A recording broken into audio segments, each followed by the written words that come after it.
Bonjour chers auditeurs, ici Éric Lantier au microphone et bienvenue à ce tour d'horizon du 25 mai 2017. Aujourd'hui, il va être question des conditions gagnantes du Parti québécois.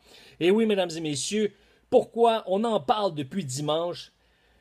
On parle du Parti québécois parce que le Parti québécois maintenant est en troisième position. On sait que la CAQ et les libéraux se battent pour obtenir le pouvoir en 2018. Mais comment se fait-il que le Parti québécois traîne en arrière? Eh bien, parce qu'il y a une division du vote au niveau de la gauche. D'un côté, il y a Québec solidaire, qui est un parti souverainiste de gauche. Option nationale, un parti souverainiste de gauche. Il y a le NPD Québec qui est en train de se former, qui est un parti fédéraliste de gauche. Et on a un quatrième parti, le Parti québécois, qui est centre-gauche. Alors, à gauche du centre, il y a énormément de partis qui se bataillent l'électorat. Évidemment, plus que le vote est divisé, eh bien, moins ça donne d'opportunités à un parti de prendre le pouvoir. Au mieux, le Parti québécois pourrait encore une fois former un gouvernement minoritaire. Un gouvernement minoritaire, ça veut dire que, eh bien, l'ensemble des partis d'opposition, s'ils s'unissent sur un vote, par exemple, sur le budget, eh bien, ils peuvent renverser le gouvernement parce que le total des députés pourrait être supérieur à celui du gouvernement. C'est pour ça qu'on dit qu'il est minoritaire. Si on compare le parti aux autres partis, il y a plus de députés que chacun des partis pris individuellement. Mais au total, lorsqu'on les additionne, eh bien, l'opposition peut renverser le gouvernement. Et c'est pour ça que lorsqu'un parti est minoritaire, lorsqu'il forme le gouvernement et qu'il est minoritaire, il doit mettre de l'eau dans son vin et il doit avoir l'appui d'au moins un des partis de l'opposition. Maintenant, on n'a pas vraiment de parti de droite. Oui, il y en a un, le Parti conservateur du Québec, et on a le Parti autonomiste, mais ce sont des partis qui n'ont aucun représentant à l'Assemblée nationale. Donc, on a deux partis de centre. On a les libéraux, puis la coalition Avenir Québec. Ce qui arrive, mesdames et messieurs, puisque Québec solidaire a refusé la main tendue par le Parti québécois, eh bien, le Parti québécois va devoir trouver un moyen à lui seul de former un gouvernement majoritaire. Ça veut dire sans l'appui des autres partis souverainistes ou sans l'appui des autres partis de gauche. Évidemment, le nouveau Parti démocratique qui est en train de s'implanter au Québec, sur la scène provinciale, eh bien, ne s'associera pas au Parti québécois, puisque le NPD Québec est un parti fédéraliste. Il ne veut pas de la séparation du Québec, il ne veut pas de l'indépendance. Ce qui arrive, mesdames et messieurs, c'est que le Parti québécois va devoir non pas choisir qui seront ses nouveaux alliés, mais va devoir se départir d'anciens alliés. Je m'explique.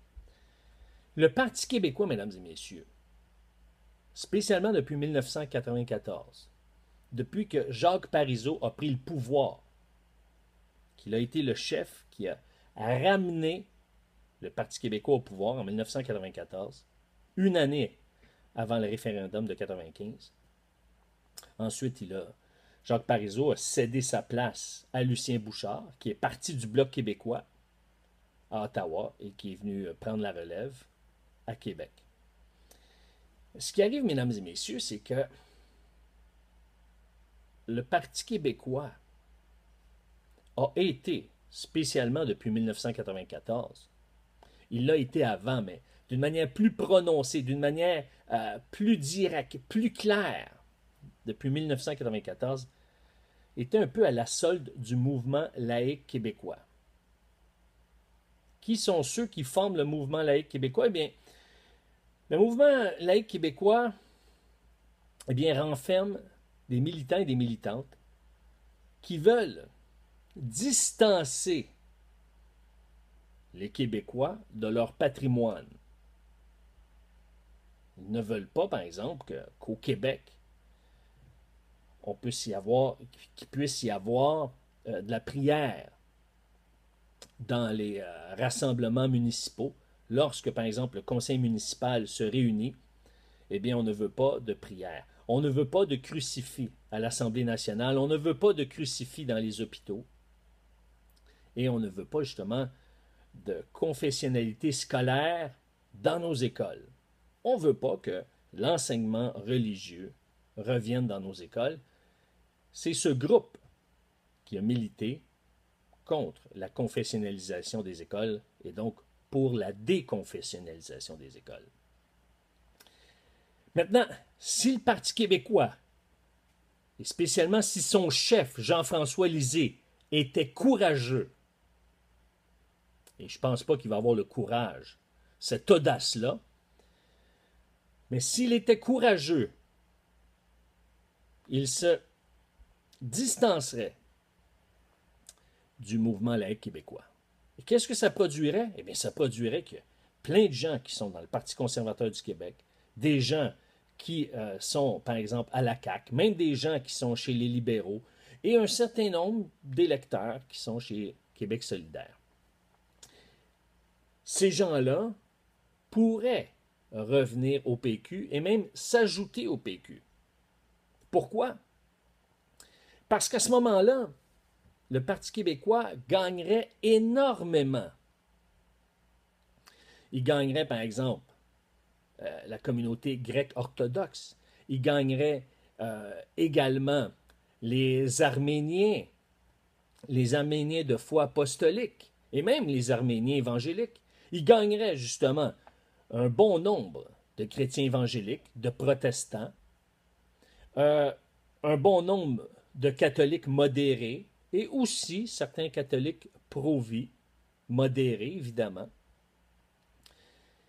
Et il gagnerait la sympathie de plusieurs personnes qui sont attachées au patrimoine traditionnel du Québec. Qu'est-ce que j'entends par le patrimoine traditionnel du Québec? Parce qu'en ce moment-là,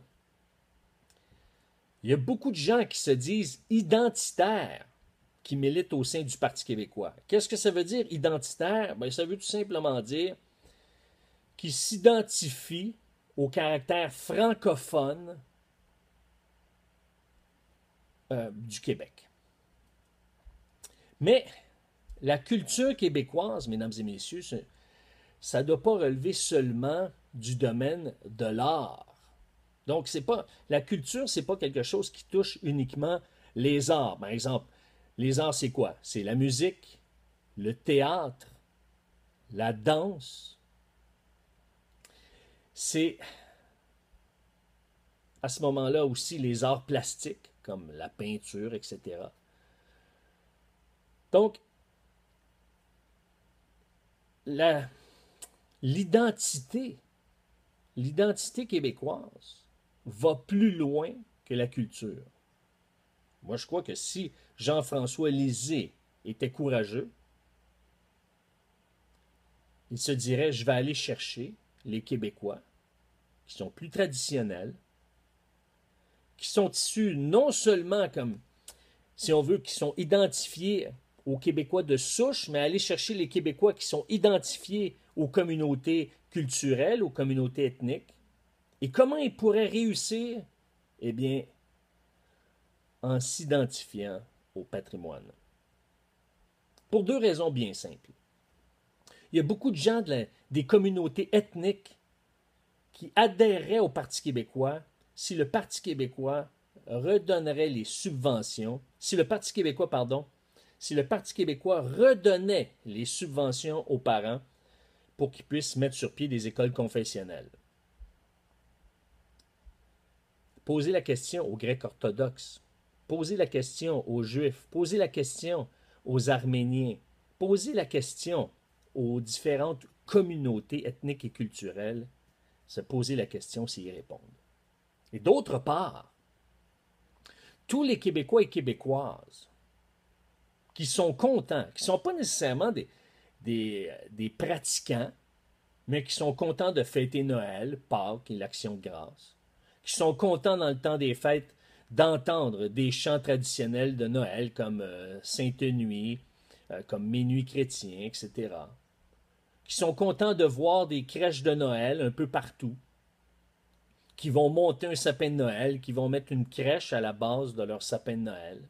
Ces gens-là qui apprécient cette dimension culturelle-là parce qu'elle est identifiée à notre patrimoine.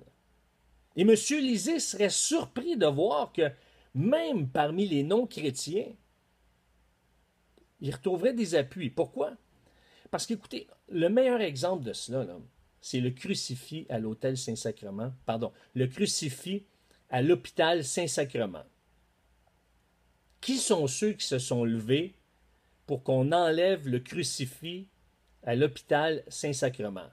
Eh bien, mesdames et messieurs, ce ne sont pas les Juifs, ce ne sont pas les bouddhistes, ce ne sont pas les Arméniens apostoliques, ce ne sont pas les Grecs orthodoxes, ce ne sont pas les chrétiens évangéliques, ce ne sont pas les protestants, c'est même pas les musulmans, mesdames et messieurs.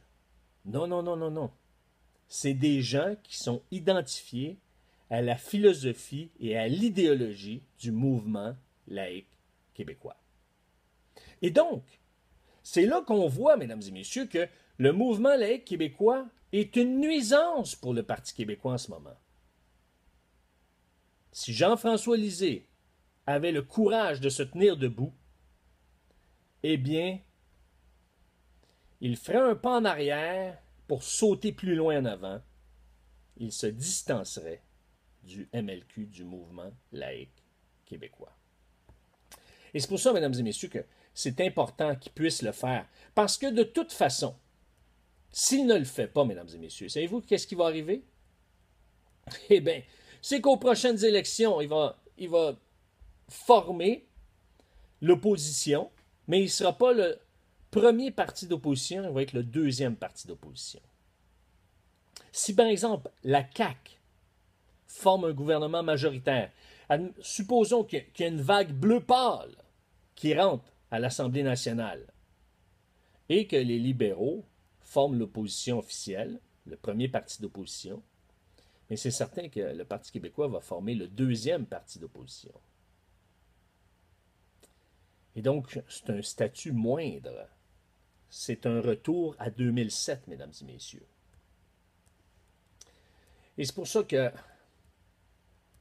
il est important que Jean-François Lisée se distance de cette mentalité des années 60 et maintenant soit branché avec la réalité d'aujourd'hui, de 2017-2018, pour amener son parti à prendre le pouvoir.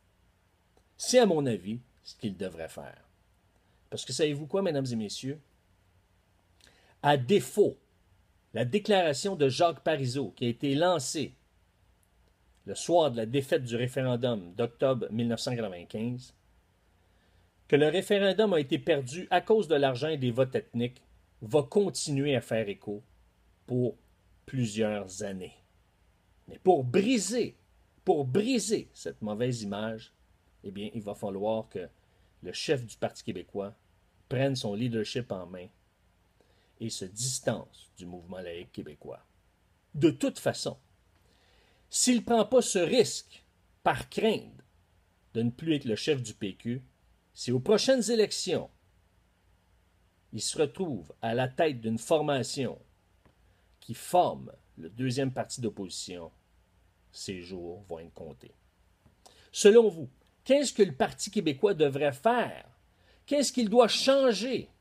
Comment il doit se positionner pour devenir un parti apte à gouverner et former un gouvernement majoritaire? Je vous lance la question, je vous invite à répondre sur ériclantier.net. Alors, mesdames et messieurs, puisque le temps file, eh bien, j'espère que vous allez être des nôtres demain et j'espère que vous allez continuer à poursuivre cette saga puisqu'un citoyen bien informé est un citoyen qui peut influencer. Sur ce, je vous dis à demain.